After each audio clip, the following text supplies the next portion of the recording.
Hello and welcome everyone to this celebration of Father's Day with luminary leaders. My name is Daniel Olexa. I am the founder of Transcendent Living, which is all about living beyond what other people think is normal. I see everyone as gifted individuals, and particularly those individuals who have been labeled in their life as gifted, as I was in my childhood, um, tend to forget our gifts and we start living down to other people's expectations. And it's my job in the world to help those who are gifted, which is really everybody, everybody, um, to remember their gifts and share them with the world from their unique perspective, because what makes us different makes us all special. So, with that in mind, I'd like to honor my dad as I think about the upcoming Father's Day holiday. And my dad passed away in December of 2021. He was just a few months short of being 93. Sorry, Dad, you missed it by that much. And that gallows humor would be very much his style of sarcasm. He'd appreciate the dark humor there. He lived a full life. He really did. And even in his latter years, where not taking care of his body physically for most of actually all of his life, let's not lie about it, really started to catch up with him. His mind was still sharp, and his sarcasm, his observation of the world, his distrust of all levels of politics and government, um, stayed right at the level that I remember growing up with in the 1970s. Yeah, I am that old.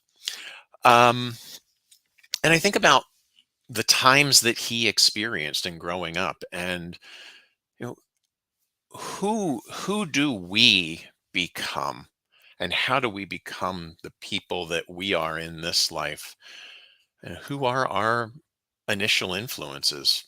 Our parents. If you saw my Sioux talk from a couple of years ago, you got an insight into what my childhood connection was like with my mother, and it wasn't shiny and bright. And I'd say it's kind of the same thing with my dad. There were pros and cons, and in my childhood, I saw the cons. But then, from a different perspective of getting out and living life, looking back on what he experienced may give an explanation as to why he was the way he was. He was born in 1929 during the Depression, and in that, experienced in his formative years extreme conditions of lack, and he learned that struggle was struggle. I remember going in the garage where he did all of his tinkering and repair, and he learned fix things yourself, which I then learned as well. One of the positive qualities that I gathered from him of, there's a way to figure out how to get this done. But the jokes about mason jars full of random screws and nails and parts are very, very true. They they are the epitome of my experience growing up with my dad. Save everything because you never know when you're going to need it, which is what he learned in the 1930s. And the 1970s, you could go to the store and grab another one, but that was good money that would not be spent well, because you probably have a good one at home and just go ahead and use it. He experienced World War II through movie reels in theaters, eventually joined the army as part of the Korean conflict, and later served in Japan and in Iceland as part of the Air Force. He served in two different divisions of the service. And it's funny because I understand, talking to my sister a few years ago, that my dad always had a desire to travel. He didn't talk much about those things. He didn't talk much about his dreams. Yet he found his way to get travel in by joining the service and traveling overseas, and that way experiencing the world. And from that, and from being in the military, growing up in harsh conditions as a child, he had a particularly harsh worldview. He was hard. He was disciplined. He very much had a John Wayne style of presenting himself and of being, and even of parenting. If you've ever seen that classic clip from the John Wayne movie where the young boy in the film who's fishing says he can't swim, and John Wayne picks him up and throws him in the creek to say, I guess you're going to learn how. Um, that's kind of how he was. Very blunt, very abrupt. As a child, I didn't appreciate it. There's some levels of it that I still don't, but it's over and done. He carried that all the way through his life. It's pretty much authentically who he was. He did have dreams that he sometimes lived. I remember just sitting here now talking about this. I have a memory coming up of he had a love of country music, particularly old country music, 50s, 60s, 70s, before it became pop music the way it is today. My humble opinion. That's me channeling him, by the way. Um, and I remember him. He was watching some TV show, might have been Hee Haw for all I know, and watching someone play a slide guitar and saying he really wished he would have learned to play it, looking back that it was something that he would have done earlier in his life rather than being here in the moment and learning it moving forward. Some limiting belief that as an adult that was beyond him at this point. And maybe that's why I do what I do, to help people not live their past or live other people's past. We had a lot of disagreements in my youth because we had different styles, and I learned a bit of don't stand up for yourself, because when you stood up against him or stood up against my mother, you tended to get smacked down, either verbally or sometimes physically. That was their parenting style. We look at that today and say it's, child abuse. Is it? I don't know. I can't speak to that. I wouldn't be who I am doing what I do if I hadn't had those experiences. So I very much reject the idea of presentism and viewing what happened before through a lens of what are the qualities of today.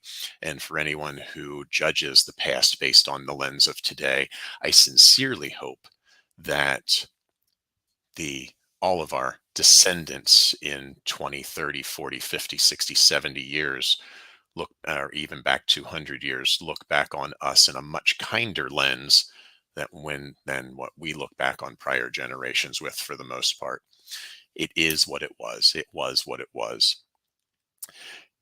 He had a really short fuse, probably the shortest I've ever seen, and many times. And it's just what he learned. He lived in that space of struggle all the time. And when one little thing went wrong, being stuck in that space, he was always looking for, in his phrase, the next shoe to drop, always anticipating something going wrong. And at the same time, there was an endearing quality to it because he did have concern for the safety of all of us, me and my three siblings. I'm the youngest of the bunch, so I'm the baby of the family treatment.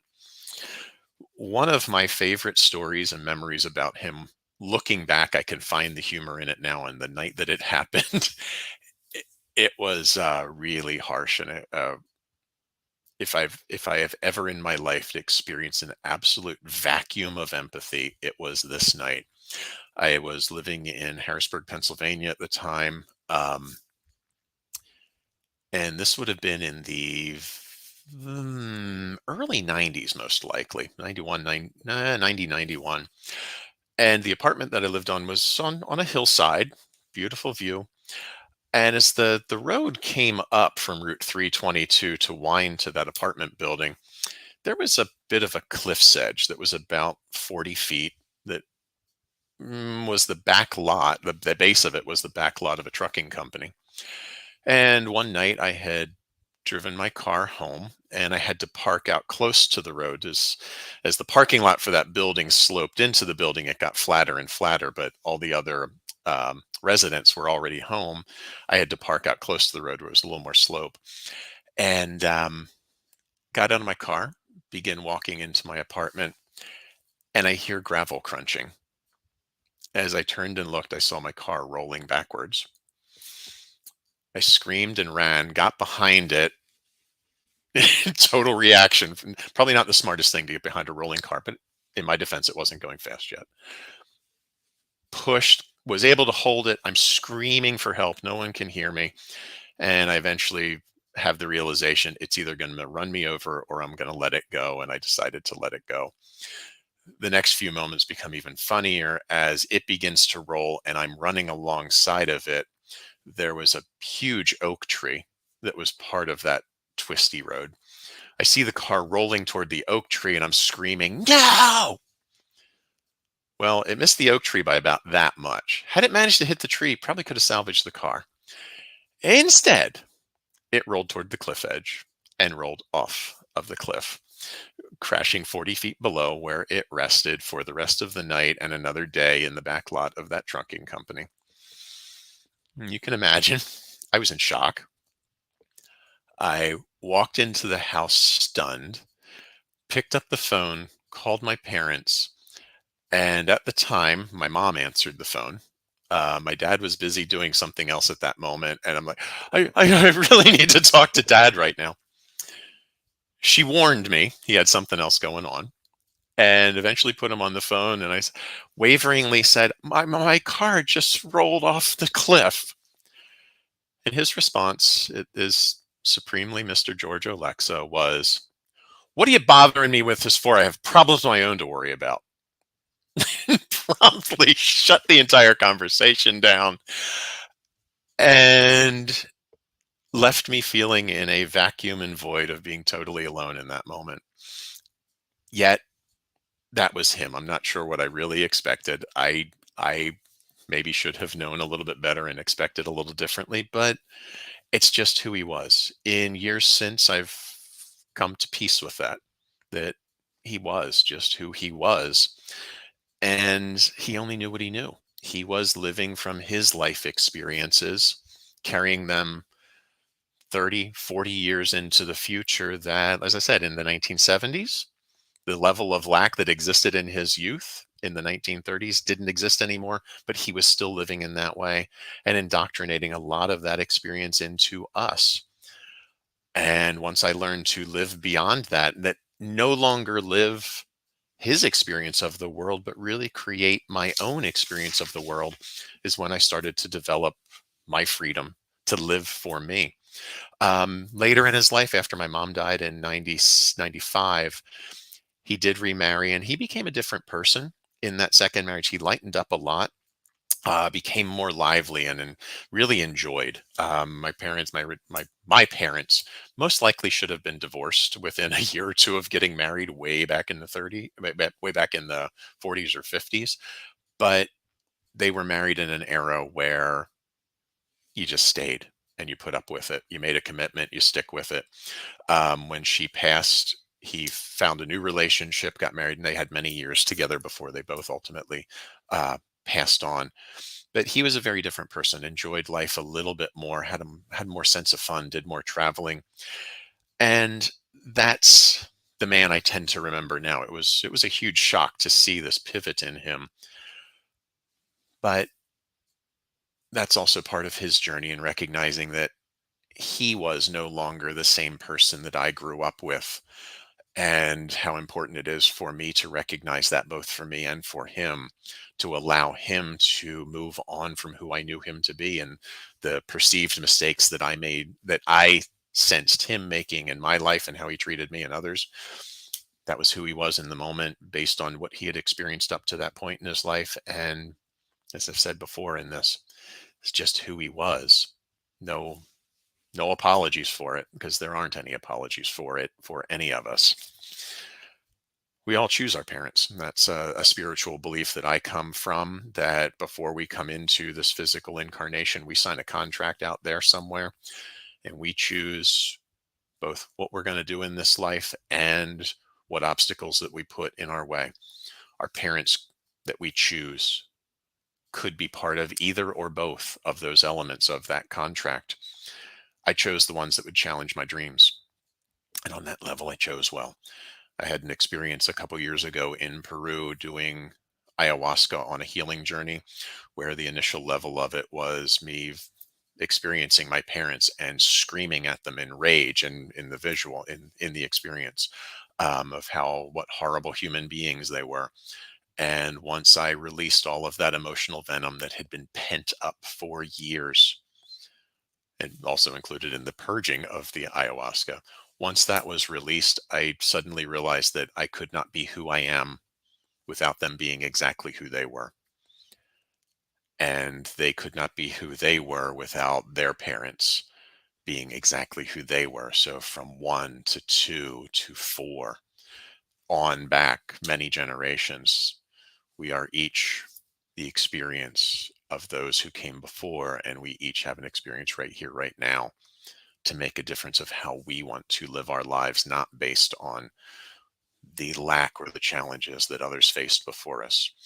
It took me nearly 50 years to break through of their thoughts and their influence on their life, their living what was normal and acceptable, to discover what is beyond that for me. And you know what? I'm right on time. Thanks, Dad. Cheers. Happy Father's Day.